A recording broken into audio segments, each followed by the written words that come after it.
On se retrouve aujourd'hui pour une vidéo consacrée sur un tuto de l'oracle de la triade, mais plus particulièrement, je ne qualifierai pas cette vidéo comme un tuto, mais plus comme une explication, comme une découverte pour les débutants qui commenceraient à vouloir manipuler la triade.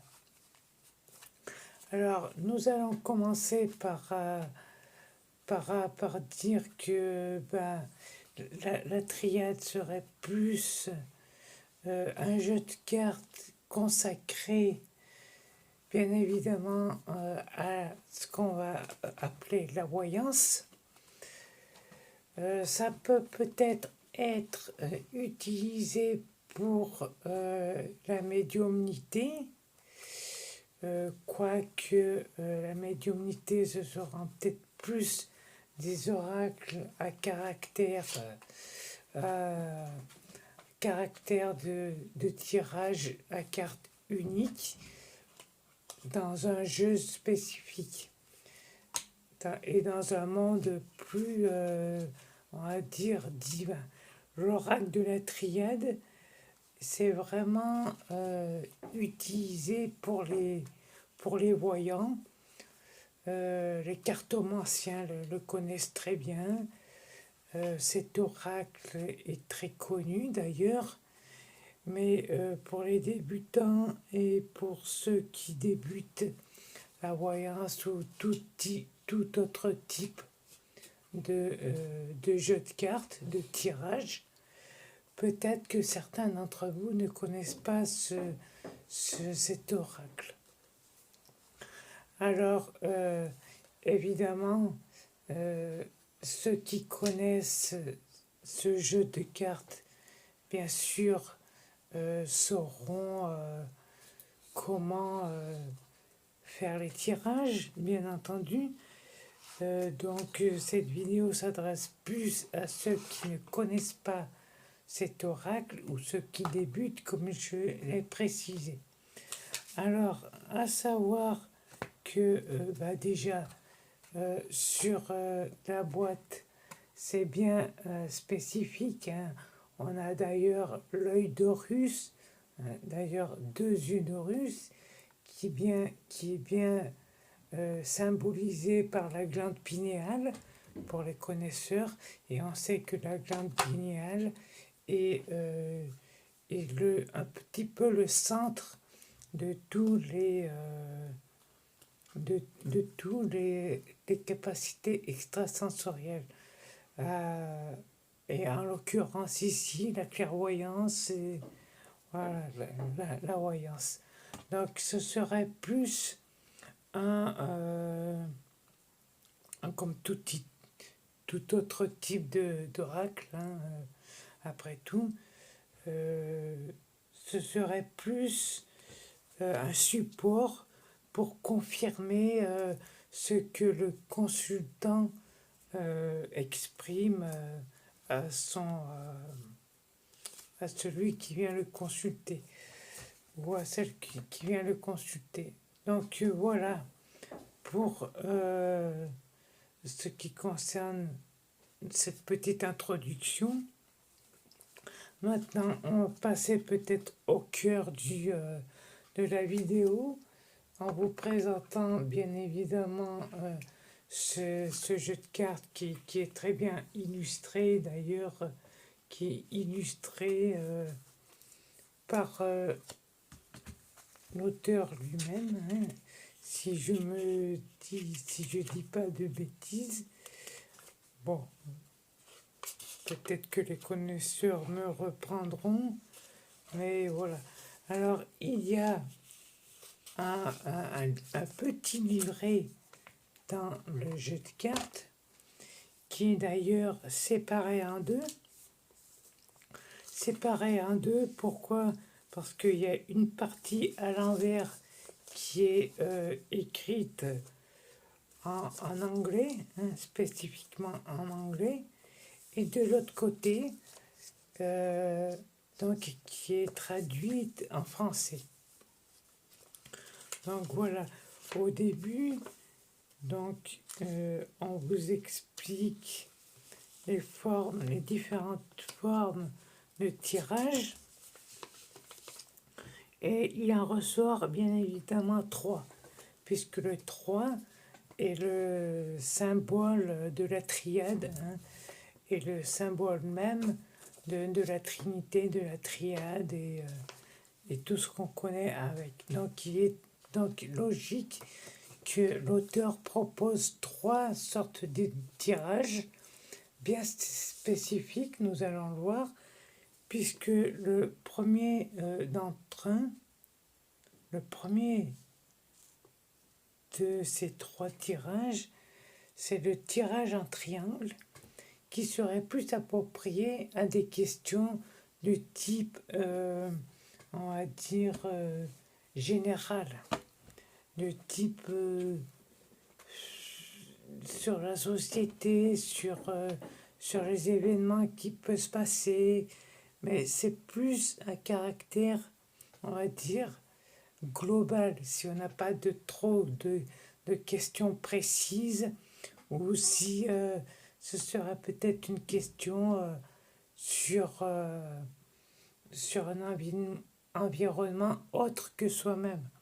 Donc c'est pour ça que j'ai cité la société, ou les événements qui peuvent se passer en un temps donné.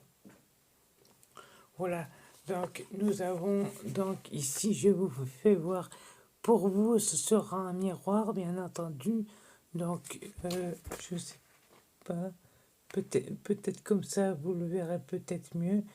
Voilà, alors on indique ici bien évidemment la composition du tirage en soi, hein, et dans tous ces tirages-là, le quatrième, donc de l'oracle de la triade, c'est plus une finalité ou une synthèse, voilà, une globalité de ce qui peut ressortir sur le tirage en lui-même.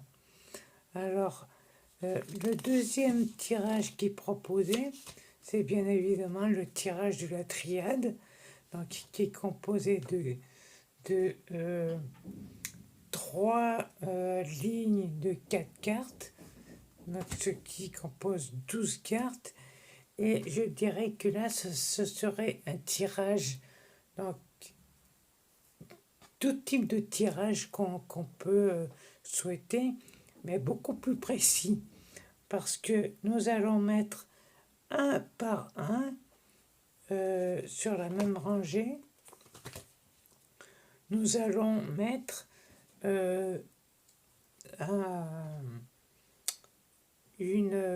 comment dire, une information en plus de la carte précédente. Bien que une ligne en soi soit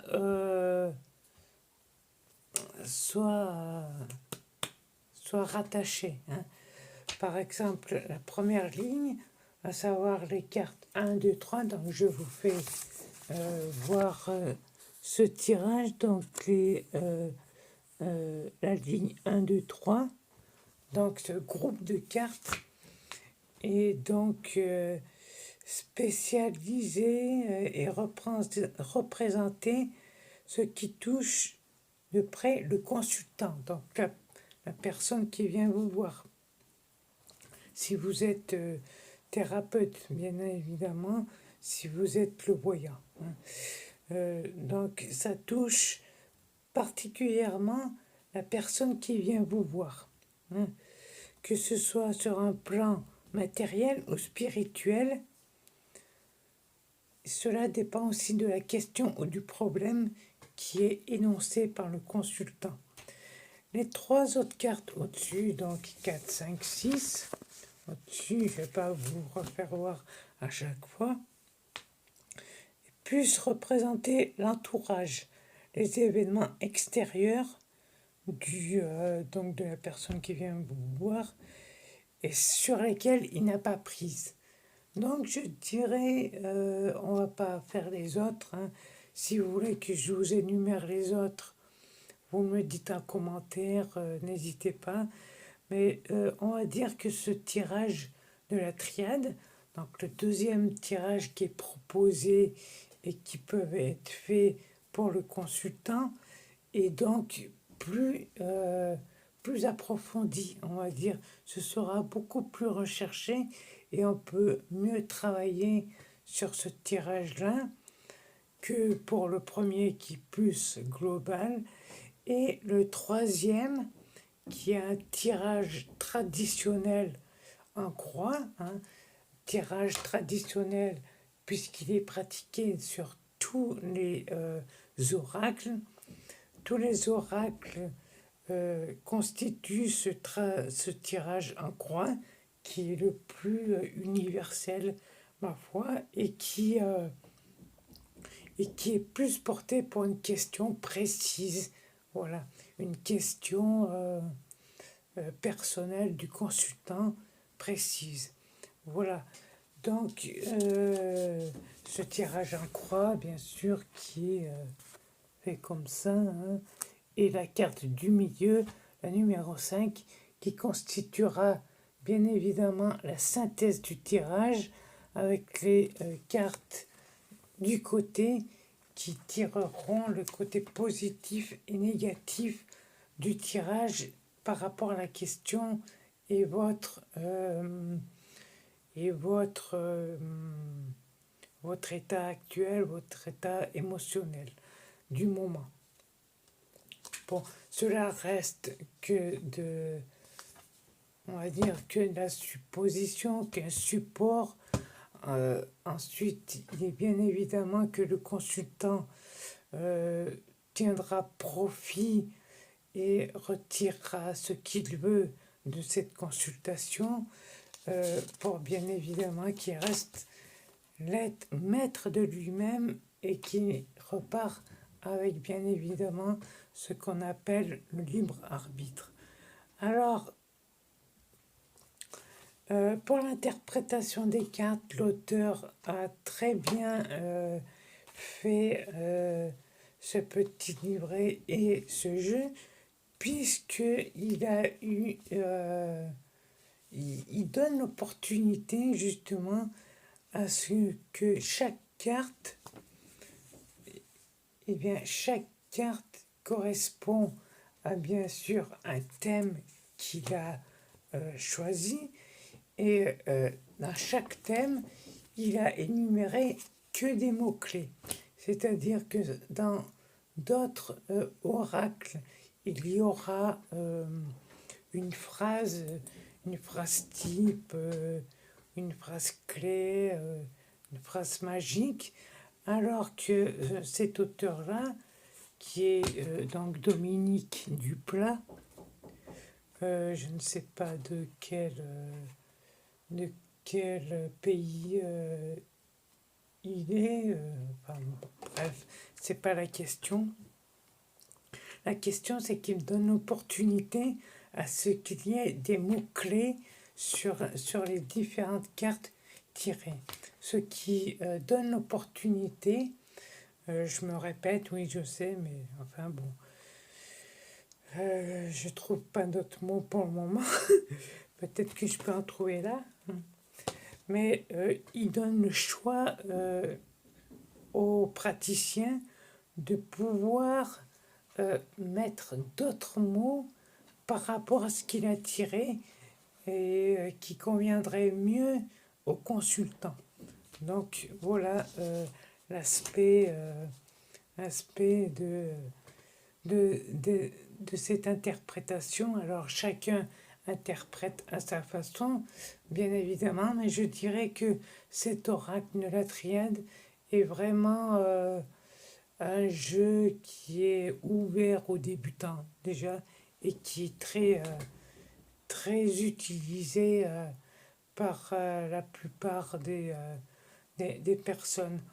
Alors voilà, je vais finir. Alors bien évidemment, il existe un livre beaucoup plus enrichi, beaucoup plus gros, euh, qui, euh, qui énumère et qui représente tout ce jeu de cartes. Je l'ai pas sous le nez, mais je dois l'avoir hein, quelque part là-bas. C'est pareil, si vous voulez que je vous le montre ou que je vous en parle, n'hésitez pas à me commenter en bas dans la vidéo. Je voudrais finaliser aussi pour dire que le jeu de cartes que vous avez choisi, il est à vous. Donc, je vois plusieurs praticiens qui, au moment de battre les cartes, et le terme battre est bien choisi puisque il remue les cartes 150 fois pour dire de s'imprégner des cartes. Alors que lorsqu'on détient des cartes ou une pierre ou n'importe quel objet spirituel, il est à vous et il est déjà imprégné de votre énergie. Donc ça ne sert à rien de battre 150 fois les cartes. Voilà. Vous les battez quelques fois, vous coupez et puis c'est bon. De toute façon, au moment du tirage, ça s'y connaîtra pas. De toute façon, que vous les battiez une fois ou 300 fois, ça n'arrangera pas le problème, ça n'arrangera pas le tirage. Enfin, certes, ça c'est mon opinion à moi. Ensuite, vous faites comme vous voulez, bien évidemment. Alors voilà, cette vidéo touche à sa fin. Je vous remercie de l'avoir visionné. Si vous n'êtes pas encore inscrit à YouTube, je vous invite à vous abonner, à cliquer sur la cloche en bas à droite, à commenter et à cliquer sur le pouce qui monte si vous aimez ou celui du bas si vous